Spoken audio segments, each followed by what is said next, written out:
Salam sejahtera dalam kasih Tuhan kita Yesus Kristus. Selamat pagi saya ucapkan untuk kita semua. Selamat kita beribadah pada pagi hari ini. Kita bersyukur atas kasih dan kemurahan Tuhan yang berlaku atas kehidupan kita masing-masing. Tiba saatnya kita akan merenungkan firman Tuhan di pagi hari dalam ibadah kita yang berbahagia ini.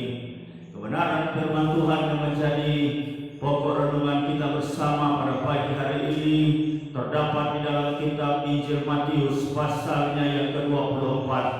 Injil Matius pasal 24 ada satu perikop yang akan menjadi dasar pokok renungan kita bersama pada pagi hari ini, yaitu ayatnya yang ke-37 hingga ayatnya yang ke-44.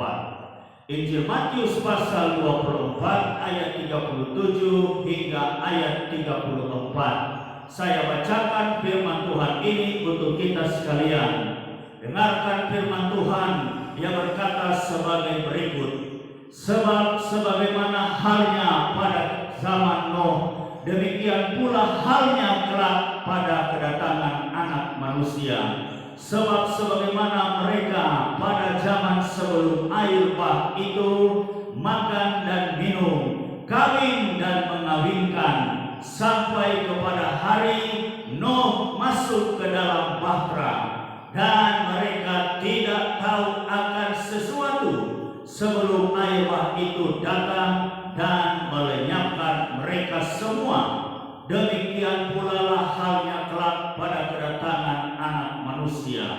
Pada waktu itu, kalau ada dua orang di ladang, yang seorang akan dibawa dan yang lain akan ditinggalkan. Kalau ada dua orang perempuan sedang memutar batu tilangan, yang seorang akan dibawa dan yang lain akan ditinggalkan. Karena itu berjaga-jagalah, sebab kamu tidak tahu pada hari mana Tuhanmu datang. Tetapi ketahuilah ini, jika tuan rumah tahu pada waktu mana pada malam hari pencuri akan datang, sudahlah pasti ia berjaga-jaga dan tidak akan membiarkan rumahnya dibongkar. Sebab itu, hendaklah kamu juga siap sedia, karena Anak Manusia datang pada saat yang tidak kamu duga. Sampai sejauh itu pembacaan renungan firman Tuhan pada pagi hari ini. Dari perikop pembacaan firman Tuhan pagi hari ini, saya beri judul khotbah pada pagi hari ini, yaitu siap sedia. Siap sedialah. Haleluya. Alkitab katakan dalam pembacaan kita tadi bahwa sebagaimana halnya pada zaman Nuh, demikianlah pula kelak pada kedatangan Anak Manusia. Sebagaimana halnya pada zaman Nuh, demikian pula halnya kelak pada kedatangan Anak Manusia.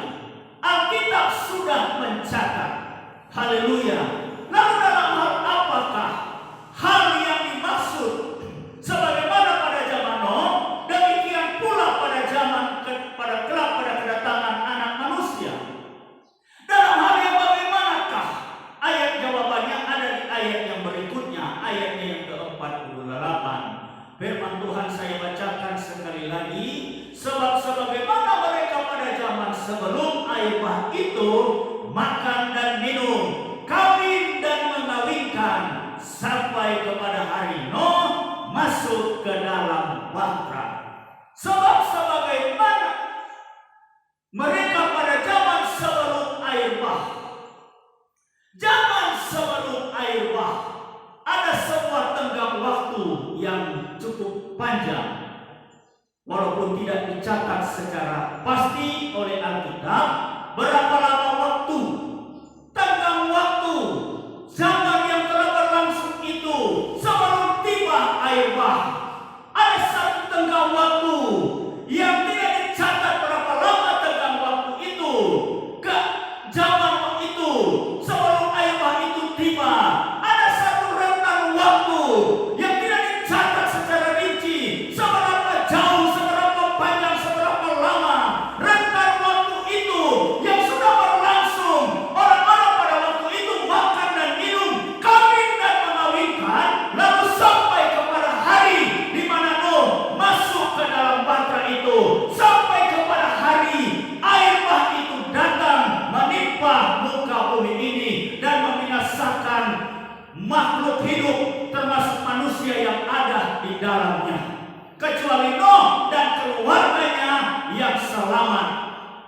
Haleluya. Firman Allah katakan bahwa sebagaimana pada kedatangan anak manusia, mereka makan dan minum, kawin dan mengawinkan. Lalu kita bertanya, bukankah kita juga sekarang makan dan minum, kawin dan mengawinkan? Bukankah kita sama-sama dalam hal makan, dalam hal minum, dalam hal kawin, dalam hal mengawinkan? Bukankah kita semua sama-sama melakukan hal ini dalam hal makan, dalam hal minum, dalam hal kawin, dalam hal mengawinkan? Lalu apakah yang membedakannya di sini? Nah, ini yang harus kita kaji.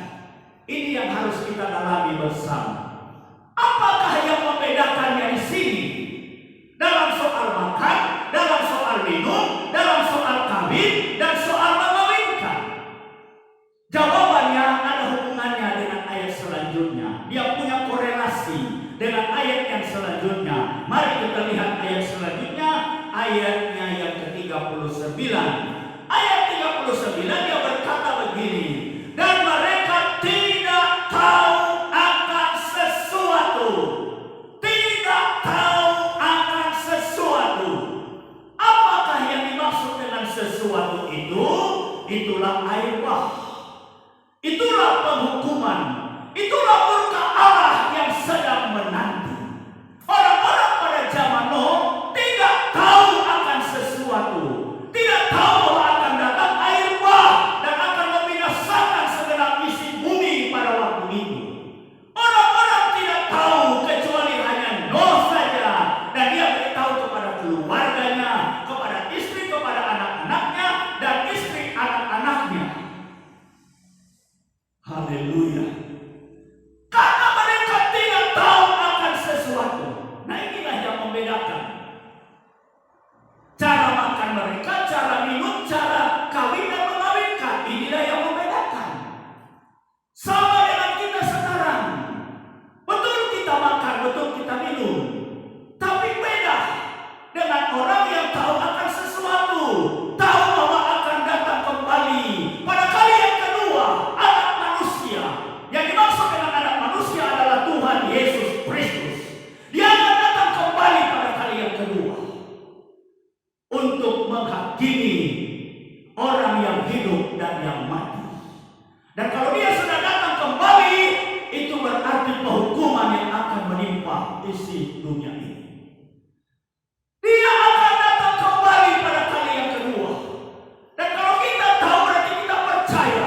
Hanya orang-orang yang percaya kepada Yesus Kristus Tuhan, mereka lah yang tahu bahwa dia akan datang kembali pada kali yang kedua. Hanya mereka yang percaya. Yang percaya berarti dia tahu bahwa anak manusia, Yesus Kristus akan datang kembali pada kali yang kedua. Dan kalau dia datang, berarti penghukuman akan menimpa dunia ini. Penghukuman akan menimpa umat manusia. Penghukuman akan menimpa bagi orang-orang yang tidak percaya. Haleluya. Firman Allah katakan di sana bahwa mereka tidak tahu akan sesuatu. Karenanya cara makannya beda, cara minumnya beda, cara kawin dan mengawinkannya juga beda. Kita makan dan minum karena kita mau menyambung hidup kita. Karena kalau kita tidak makan juga, ya kita tidak makan kalau berpuasa. Tapi kalau tidak makan, tidak minum terus-terusan, bisa juga lemah badan. Dan kalau lemah badan, bisa kita kelaparan. Dan kalau kelaparan dan tidak makan, tidak minum terus, bisa akan mati. Nah, tidak salah juga. Jadi kita makan dan minum karena untuk menyambung hidup. Berbeda dengan orang yang makan dan minum, yang tidak tahu akan sesuatu, yang tidak percaya bahwa Yesus Kristus akan datang kembali pada kali yang kedua. Karena mereka tidak tahu akan sesuatu. Beda cara makannya. Mereka makan dan minum karena mereka pikir besok akan mati. Dan kalau mati, habis perkara, selesai perkara. Makan dan minum karena besok akan mati. Dan kalau mati, selesai perkara. Beda. Berarti orang yang makan dan minum yang tidak tahu akan sesuatu, tidak tahu akan kedatangan anak manusia, maka orientasi pikiran mereka, tujuan hidup mereka semata-mata hanyalah makan dan minum. Tujuan hidup mereka hanyalah mencari hal-hal yang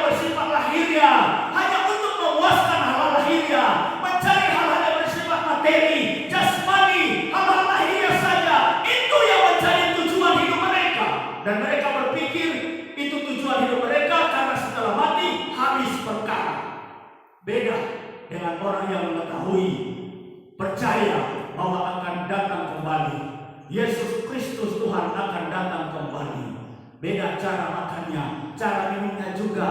Dia makan, dia minum karena untuk menyambung hidup. Begitu juga kawin dan mengawinkan.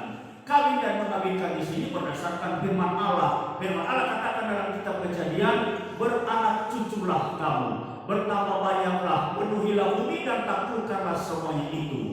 Hanya dalam konteks itulah kita kawin dan mengawinkan, karena memenuhi perintah firman Allah.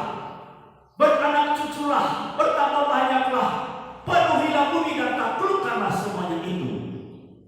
Tetapi bukan kawin dan mengawinkan dalam konteks yang lain, dalam konteks yang tidak mengetahui akan sesuatu sehingga mereka kawin dengan bebas, mengawinkan dengan bebas. Istilah gereja katakan adalah seks bebas. Seks bebas itu dilarang oleh firman Allah. Karena yang orang yang hidup seks bebas itu karena mereka tidak tahu akan sesuatu, tidak percaya bahwa Yesus Kristus akan datang kembali pada hari yang kedua. Makanya mereka hidup saja bebas, seks bebas, termasuk dalam hal kawin dan mengawinkan bebas. Itulah yang dikatakan dengan seks bebas. Bebas, tidak mengikuti aturan yang ada. Padahal dalam Alkitab ada aturan. Ada rambu-rambu yang harus kita patuhi. Alkitab memberikan aturan kepada kita dalam hal apa? Dalam soal kawin dan mengawinkan. Tidak boleh laki-laki kawin dengan laki-laki, perempuan kawin dengan perempuan, tidak boleh. Karena yang pemurid dan banci itu dilarang oleh Tuhan, tidak akan masuk dalam kerajaan sorga, tidak mendapat bagian dalam kerajaan sorga. Banci dan pemurid tidak mendapat bagian dalam kerajaan sorga. Dan itulah sebabnya kalau laki-laki, laki-laki. Kalau perempuan, jadilah perempuan. Kalau laki-laki, jadilah laki-laki. Jangan laki-laki jadi perempuan, perempuan jadi laki-laki. Tidak boleh. Laki-laki jadi perempuan, lalu kawin dengan laki-laki. Padahal dia laki-laki, tapi dia berlaku perempuan, lalu dia kawin dengan laki-laki. Nah, itu yang disebut dengan dosa homoseks. Laki-laki dengan laki-laki tidak boleh. Kalau laki-laki berlakulah laki-laki, kalau perempuan berlakulah perempuan. Karena Tuhan ciptakan hanya dua jenis kelamin. Pada waktu Tuhan Allah menciptakan manusia, hanya dua jenis kelamin. Tidak ada kelamin yang ketiga, tidak ada. Hanya dua jenis kelamin. Mari kita lihat bahwa Tuhan, bahwa banci dan pemurid tidak mendapat bagian dalam kerajaan sorga. 1 Korintus pasal 6. 1 Korintus pasal 6 ayatnya yang ke-9 bagian B dan ayat 10. Pertama Korintus pasal 6 ayat 9b dan ayat 10. Dengarkan firman Tuhan, saya bacakan untuk kita sekalian. Janganlah sesat, orang cabul, penyembah berhala, orang berzina. Nah, ini saya garis bawahi berzina. Kawin bebas, seks bebas, kawin bebas, berzina, kawin bebas, berzina. Dengarkan, berzina, kawin bebas tidak boleh, dilarang oleh firman Allah, dilarang oleh Alkitab. Kata berikutnya adalah banci. Banci, laki-laki tapi mau jadi perempuan, perempuan berlaku seperti laki-laki, tidak boleh. Orang pemurid juga tidak boleh. Pencuri, orang kikir, pemabuk, pemfitnah dan penipu. Dengarkan kalimat ini, tidak akan mendapat bagian dalam kerajaan Allah.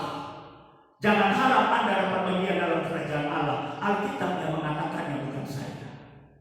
Alkitab yang mengatakannya, tidak dapat bagian dalam kerajaan Allah.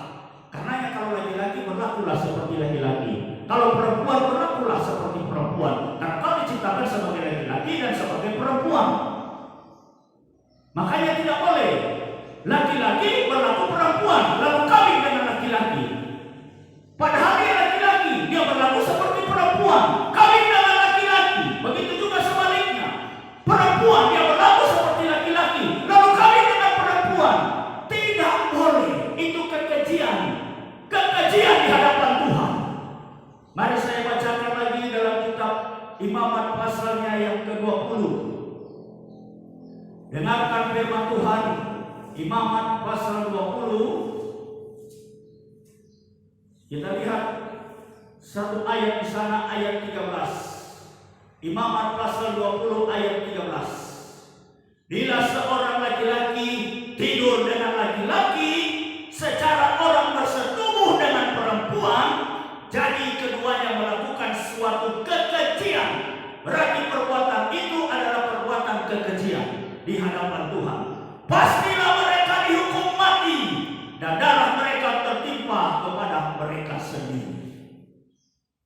Itu adalah kekejian di hadapan Tuhan, dan pasti mereka dihukum mati dan darah mereka tertimpa kepada mereka sendiri. Laki-laki yang kawin dengan laki-laki, tidur secara orang bersetubuh dalam hal laki-laki dengan perempuan, kekejian di hadapan Tuhan. Begitu juga sebaliknya. Kalau perempuan kawin dengan perempuan, lalu dia tidur bersetubuh secara orang laki-laki dengan perempuan, kekejian di hadapan Tuhan, dan mereka harus dihukum mati karena firman Allah, dan darah mereka tertimpa atas mereka sendiri. Haleluya. Karena itu hal ini adalah merupakan kekejian di hadapan Tuhan. Oleh sebab itu gereja melarang kekerasan ini. Jadi kalau ada gereja, ada pemimpin gereja yang melegakan, yang mengawinkan, yang memberkati menikahkan laki-laki dengan laki-laki, perempuan dengan perempuan, tersesatlah gereja itu. Kalau ada pemimpin gereja yang menyetujui laki-laki kawin dengan laki-laki, perempuan kawin dengan perempuan, dan berkata mereka layak membangun sebuah keluarga, tersesatlah pemimpin gereja itu. Karena Alkitab melarang. Alkitab tetap pada pendiriannya, dan gereja yang sebenarnya harus berdiri sesuai dengan firman Allah. Tidak boleh dia melawan firman Allah, tidak boleh dia menyimpang, menentang aturan firman Allah. Tidak boleh. Kalau dia menentang aturan firman Allah, berarti gereja itu, pemimpin gereja itu tersesat. Lalu mengatakan bahwa mereka layak membangun rumah tangga keluarga mereka.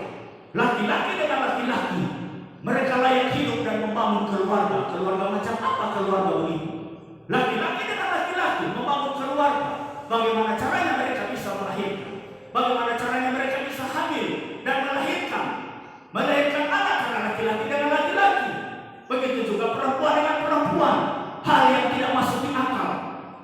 Berarti apa dikatakan tindakan seperti itu adalah tindakan yang abnormal, tidak wajar, di luar kenormalan, abnormal, tidak wajar, tidak masuk di akal, karena bertentangan dengan firman Allah. Dan itulah sebabnya gereja tetap berpatokan bahwa kawin dan mengawinkan tentunya menurut aturan firman Allah. Kenapa menurut aturan firman Allah? Karena kita tahu akan sesuatu. Akan apa itu? Kedatangan Tuhan Yesus Kristus pada kali yang kedua. Dan firman-Nya tidak pernah berubah. Langit dan bumi boleh lenyap, langit dan bumi boleh berlalu, tapi perkataanku tidak akan berlalu, kata Tuhan Yesus. Langit dan bumi boleh berlalu, tapi perkataan firman Allah tidak akan pernah berlalu. Dia tidak akan berubah. Haleluya. Tidak akan pernah berubah. Aturannya seperti ini. Berarti kalau Tuhan sudah memberi aturan seperti ini, itu saja kita ikut. Bagaimana cara kawin dan mengawinkan? Ikuti aturan firman Allah. Karena kalau tidak, berarti tersesatlah. Dan itu pertanda bahwa kita tidak tahu akan sesuatu. Walaupun mungkin tahu, tetapi tetap sudah dikategorikan tidak tahu akan sesuatu. Karena orang yang tahu akan sesuatu dan percaya bahwa Yesus Kristus anak manusia akan datang kembali pada kali yang kedua, maka dia akan mengikuti aturan firman Allah. Bagaimana cara kawin, bagaimana cara mengawinkannya, ikut aturan firman Allah. Begitu juga dalam hal soal makan dan minum. Bagaimana cara makan, bagaimana cara minum, ikut aturan firman Allah. Tidak berpikir bahwa yuk kita makan minum karena besok kita akan mati. Maka hal-hal lahiriah yang menjadi tujuan utama dalam hidup. Orang-orang mengejar hal-hal lahiriah, hal-hal jasmani, sifat hedonisme. Hal-hal lahiriah, jasmani itu menjadi tujuan hidup, makan dan minum, dan itu menjadi tujuan hidup. Karena mereka berpikir besok kita akan mati dan mati habis berkah. Beda dengan orang yang tahu akan sesuatu. Haleluya. Mari kita lihat kembali dalam Injil Matius. Dalam pokok pembacaan kita tadi, Injil Matius pasalnya yang ke-24. Haleluya. Dan itulah sebabnya bahwa jika fenomena seperti ini terjadi, itu pertanda bahwa kedatangan Anak Manusia sudah sangat dekat. Dengarkan firman Allah. Jika cara hidup seperti ini, demikian pula halnya kelak pada kedatangan Anak Manusia. Jika ini sudah terjadi, fenomena ini sedang bermunculan, dan dia akan menjadi ngetren. Dia akan tren terus. Dia tidak begitu dia muncul, dia tidak akan pudar. Dia akan tren. Dia akan menjadi tren dunia. Dan kalau dia sudah akan menjadi tren dunia, berarti saatnya akan tiba. Anak Manusia akan segera datang. Haleluya. Dan karena itu sebelum dia akan datang, makanya dia akan bawa dulu orang-orang percaya. Dia akan bawa dulu, dia akan singkirkan dulu orang-orang percaya, yang percaya pada firman Allah, yang percaya dan yang mengetahui bahwa dia Anak Manusia akan datang kembali dan percaya kepada dia. Haleluya. Orang-orang itu harus disingkirkan dulu, harus dibawa dulu keluar dari muka bumi ini. Barulah datang penghukuman itu, barulah murka Allah itu akan datang. Sama halnya dengan pada zaman Nuh. Nuh diasingkan dulu. Tuhan perintahkan pada Nuh, buat bahtera karena akan datang air bah. Nuh ikuti perintah Tuhan. Dia tidak pernah tidak taat. Dia ikuti perintah Tuhan secara mendetail, dari atas ke bawah, dari samping kiri ke kanan, muka ke belakang. Dia ikuti sesuai dengan petunjuk Tuhan. Dia katakan pada orang-orang pada waktu itu, hei, bertobatlah, ubahlah cara hidupmu yang salah itu, berbaliklah, bertobatlah, karena akan datang hukuman. Tapi mereka menganggap Nuh itu hanya sebagai orang yang berolok-olok saja, hanya orang yang berolok-olok saja. Mereka malah mengejek Nuh, mereka malah mengejek dia. Nuh, kau sudah tidak waras. Setahu kami bahwa air bah itu tidak akan pernah datang, bahwa air laut itu hanya ada di lautan saja, dia tidak pernah naik sampai ke gunung, tidak pernah, dan tidak akan terjadi hal itu. Mereka menganggap Nuh itu hanya orang yang berolok-olok saja. Mereka tidak percaya apa yang Tuhan telah sampaikan pada mereka, supaya mereka bertobat, persiapkan diri, mari yuk masuk sama-sama ke dalam bahtera. Mereka tidak mau, kecuali Nuh saja dan anggota keluarganya, istrinya dan anak-anaknya dan istri anak-anaknya. Mereka masuk ke dalam bahtera dengan binatang-binatang yang haram, satu pasang, dan yang tidak haram, tujuh pasang, bawa masuk ke dalam bahtera. Setelah mereka masuk, Tuhan Allah yang tutup pintu bahtera dari belakangnya Nuh. Dan kalau Tuhan menutup pintu, tidak ada seorang pun yang membuka, kata firman Allah. Kalau Tuhan yang buka pintu, tidak ada seorang pun yang dapat menutupnya. Itu firman Tuhan katakan. Kalau Tuhan menutup pintu, tidak ada seorang pun yang bisa membukakannya. Kalau Tuhan tutup pintu, tidak ada seorang pun yang bisa membukakannya. Kalau Tuhan juga membukakan pintu, tidak ada seorang pun yang bisa menutupnya. Karena Tuhan yang berdaulat, yang berkuasa penuh atas semua ciptaannya yang ada. Nah, Tuhan yang tutup pintu dari belakang Nuh. Tuhan tutup pintu bahtera itu. Kalau Tuhan sudah tutup, siapa bisa buka? Nuh sendiri pun tidak berani buka, tidak bisa membuka karena Tuhan yang tutup. Begitu hujan turun dengan lebatnya, dengan derasnya, lalu air mulai naik. Air naik dan meninggi. Dan Alkitab katakan sampai akhirnya air itu mengangkat bahtera yang dibangun, yang dibuat oleh Nuh di atas gunung. Bahtera dibuat di atas gunung, kapal dibuat di atas gunung. Yang kita tahu kapal itu dibuat di pinggir pantai, di tepi pantai, di kalangan kapal di tepi pantai, bukan di atas gunung. Tapi ini Nuh buat bahtera di atas gunung. Jadi air naik bukan di tepi pantai, tapi dia naik sampai ke atas gunung. Nah, kalau air sudah naik sampai ke atas gunung, bahtera itu diangkatnya.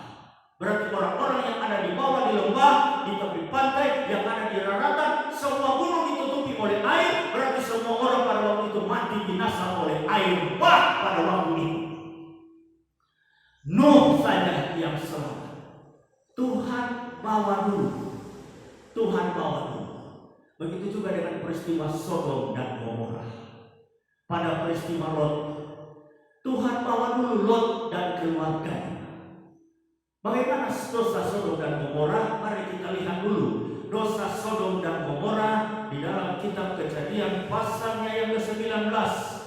Kita lihat bagaimana dosa Sodom dan Gomora pada waktu itu, sehingga membuat Tuhan harus menunggang-balikan kota Sodom dan Gomora dengan api dan belerang yang datang dari langit, membakar habis, meluluhlantahkan kota Sodom dan Gomora. Habis binasa semua yang ada di dalamnya, kecuali Lot dan anak-anaknya dan istrinya yang selamat karena mereka dibawa keluar oleh malaikat. Haleluya. Mari kita lihat peristiwa itu, bagaimana Tuhan menghukum Sodom dan Gomora karena dosa yang satu ini. Karena orang-orang Sodom mereka melakukan hal yang merupakan kekejian di hadapan Tuhan. Kejadian pasal 19 ayat 1 mulai saya bacakan dan seterusnya. Firman Allah berkata sebagai berikut. Kedua malaikat itu tiba di Sodom pada waktu petang. Lot sedang duduk di pintu gerbang Sodom, dan ketika melihat mereka, bangunlah ia menyongsong mereka, lalu sujud dengan mukanya sampai ke tanah, serta berkata, Tuan-tuan, silakanlah singgah ke rumah hambamu ini, bermalamlah di sini, dan basuhlah kakimu, maka besok pagi tuan-tuan boleh melanjutkan perjalanannya. Jawab mereka, tidak, kami akan bermalam di tanah lapang. Tetapi karena ia sangat mendesak mereka, singgahlah mereka dan masuk ke dalam rumahnya. Kemudian ia menyediakan hidangan bagi mereka. Ia membakar roti yang tidak beragi, lalu mereka makan. Tetapi sebelum mereka tidur, orang-orang lelaki dari kota Sodom itu, dari yang muda sampai yang tua, bahkan seluruh kota, tidak ada yang terkecuali. Bayangkan, tidak ada yang terkecuali orang-orang yang ada di dalam kota itu datang mengepung rumah itu. Ayat 5, mereka berseru kepada Lot, di manakah orang-orang yang datang kepadamu malam ini? Dan ini kalimat yang saya garis bawahi, yang harus kita perhatikan baik-baik. Kalimat ini berkata begini, bawalah mereka keluar kepada kami yaitu orang-orang tanpa terkecuali tua dan muda, laki-laki yang ada dalam kota itu. Mereka katakan, bawalah orang-orang itu keluar kepada kami supaya kami pakai mereka. Kami pakai mereka. Tamu-tamunya Lot ini adalah laki-laki. Mereka ini adalah malaikat yang datang di rumah Lot, utusan dari surga. Dan mereka katakan, bawalah mereka keluar supaya kami pakai mereka. Itulah dosa Sodom dan Gomora. Mereka menginginkan sesama jenis. Mereka mau pakai mereka. Tapi apa kata Lot? Lot menjawab kepada mereka dalam ayat berikutnya, ayat 6. Lalu keluarlah Lot menemui mereka ke depan pintu, tetapi pintu ditutupnya di belakangnya. Dan ia berkata, saudara-saudaraku, janganlah kiranya berbuat jahat. Kamu tahu, aku mempunyai 2 orang anak perempuan yang belum pernah dijamah laki-laki. Baiklah mereka membawa keluar kepadamu. Perbuatlah kepada mereka seperti yang kamu pandang baik. Hanya jangan kamu apa-apakan orang-orang ini, sebab mereka memang datang untuk berlindung di dalam rumah. Bayangkan sampai Lot menawarkan anak-anaknya perempuan. Dia katakan, jangan apa-apakan dengan tamu-tamu ini yang datang berlindung di rumahku. Karena memang benar mereka datang ke sini untuk berlindung dalam rumahku. Sini, ini aku punya anak 2 orang perempuan belum pernah dijamah oleh laki-laki. Baiklah ia membawa berikan kepada kalian.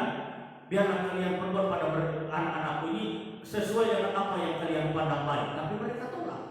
Mereka tidak menerima permintaan usul yang disampaikan oleh Lot. Mereka tetap bersikeras pada permintaan mereka. Itulah dosa Sodom. Menginginkan laki-laki dengan laki-laki. Laki-laki menginginkan laki-laki. Karena itu Tuhan murka. Dan demikianlah juga halnya kelak pada kedatangan anak manusia. Itulah sebabnya sebelum hari itu tiba, sebelum murka Allah itu datang menimpa muka bumi ini, menimpa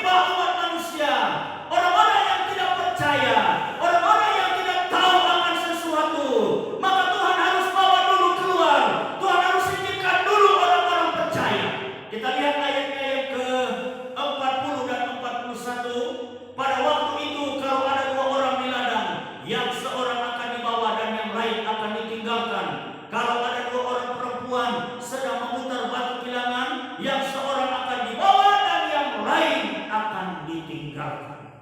Tuhan akan singkirkan dulu orang-orang benar, orang-orang percaya, orang-orang yang hidup sesuai dengan aturan firman Allah. Itulah sebabnya kita harus hidup sesuai dengan firman Allah. Jangan hanya saja percaya saja, percaya pada Yesus Kristus Tuhan Juru Selamat. Tidak cukup hanya sampai di situ. Kalau hanya percaya di mulut saja, tapi tidak melakukan sesuatu, tidak hidup sesuai dengan firman Allah, Anda juga tidak akan dibawa keluar. Anda tidak akan disingkirkan, Anda akan ditinggalkan, tertinggal dan akan menjadi sasaran daripada murka Allah. Karenanya hidup sesuai dengan firman Tuhan.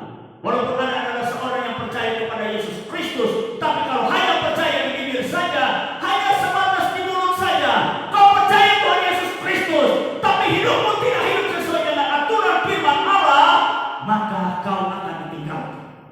Karena hidup sesuai dengan firman Tuhan. Saya bacakan ayat itu dalam Injil Matius pasal 7. Matius pasal 7. Dengarkan firman Tuhan, Injil Matius pasal 7 ayat 21, 22 dan 23. Bukan setiap orang yang berseru kepadaku Tuhan, Tuhan. Orang yang berseru kepada Tuhan Yesus Kristus berarti dia percaya kepada Tuhan Yesus Kristus. Bukan setiap orang yang berseru kepadaku Tuhan, Tuhan, mengaku Yesus Kristus adalah Tuhan. Bukan setiap orang, tidak setiap orang, tidak semua orang yang akan masuk ke dalam kerajaan surga, melainkan dia yang melakukan kehendak Bapa-Ku yang di surga. Ayat 22, pada hari terakhir banyak orang akan berseru kepadaku, Tuhan, Tuhan, bukankah kami berbuat demi nama-Mu dan mengusir setan demi nama-Mu dan mengadakan banyak mujizat demi nama-Mu juga? Ayat 23, pada waktu itulah aku akan berterus terang kepada mereka dan berkata, aku tidak pernah mengenal kamu, enyahlah daripadaku kamu sekalian pembuat kejahatan. Bukan saja pelaku kejahatan, tapi pembuat. Berarti dialah yang kerok daripada kejahatan itu sendiri. Dia bukan hanya melakukan, tapi dia pembuat. Dia yang kerok, sumber daripada tindakan, sumber daripada rancangan kejahatan itu. Dialah sumbernya, dialah otaknya. Dia pelakunya, dialah juga otaknya. Pembuat kejahatan.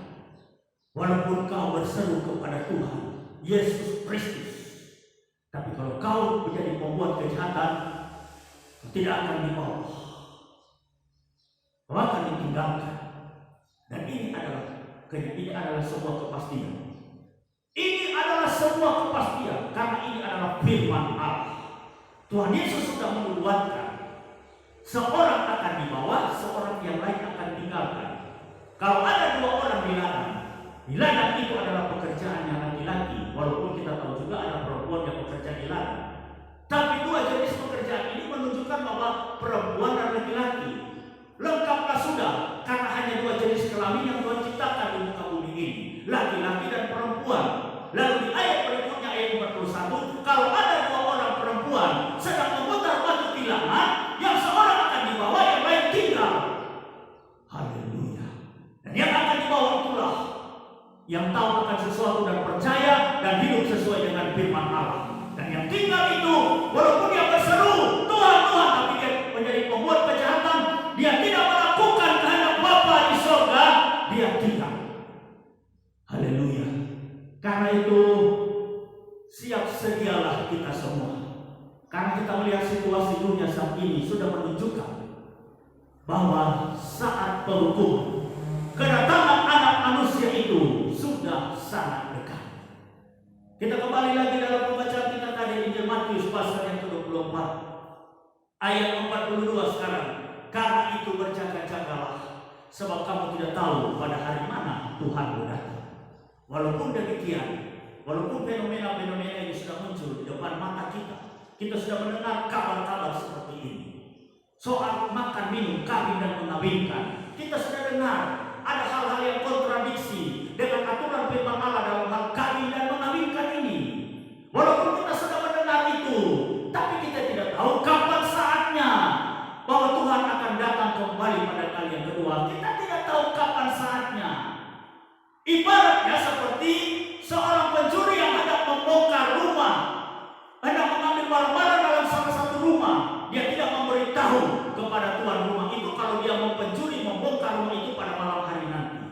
Tidak ada pencuri yang mau membongkar rumah lalu dia beritahu lebih dahulu kepada tuan rumah. Itu bukan pencuri namanya.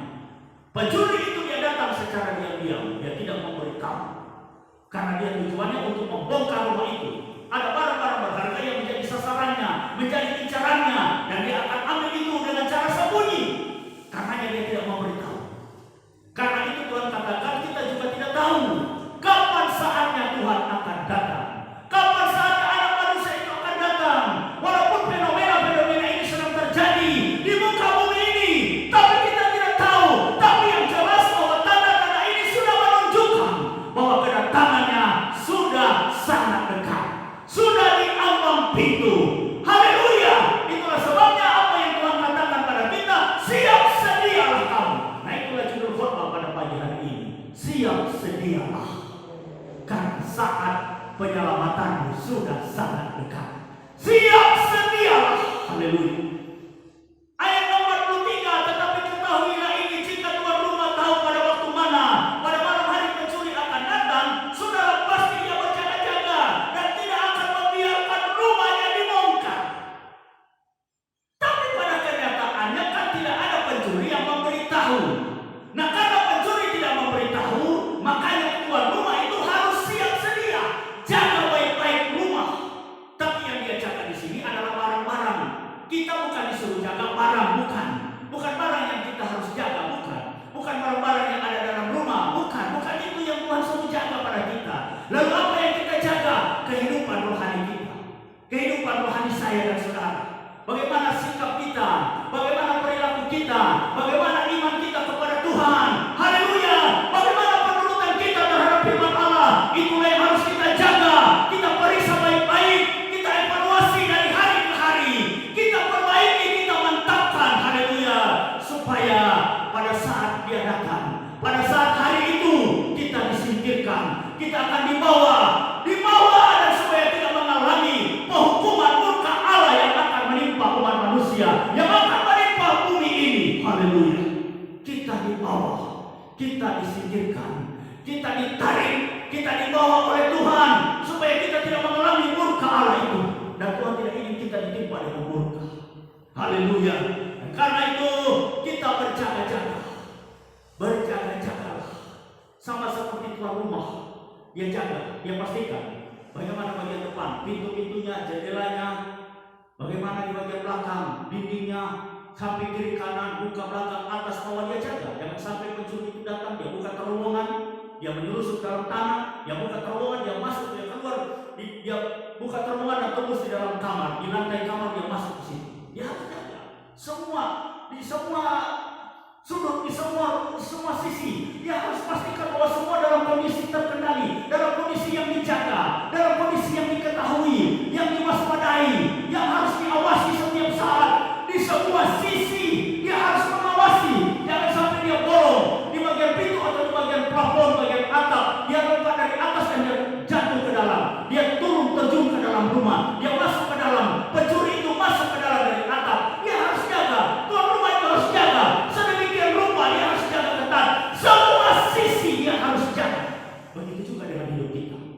Di semua lini kehidupan kita, semua sisi kehidupan rohani kita, pengiringan kita periksa baik-baik. Jangan sampai ada yang bolong, jangan sampai ada yang tidak diwaspadai, jangan sampai ada yang lemah, jangan sampai ada yang tidak kuat, jangan sampai ada yang tidak kuat pertahanannya, yang bisa jebol di tempat ini, di sisi ini. Harus dijaga baik-baik, dipertahankan, harus kita evaluasi dari waktu ke waktu.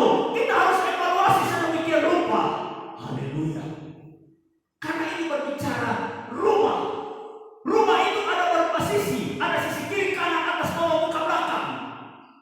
Dia harus jaga semuanya itu demi hidup kita, kerohanian kita. Ada banyak hal yang harus kita periksa, yang harus kita jaga, yang harus kita evaluasi sehubungan dengan kehidupan rohani kita. Haleluya! Nah, inilah siap sedia. Ayatnya yang ke-44. Sebab itu hendaklah kamu juga siap sedia, karena anak manusia datang pada saat yang tidak kamu duga. Siap sedialah kita, siap sedialah saya dan saudara, karena kita tidak tahu kapan anak manusia itu datang. Dan Kalau dia datang, dia akan menghakimi. Dia datang itu bertanda bahwa murka Allah akan segera datang.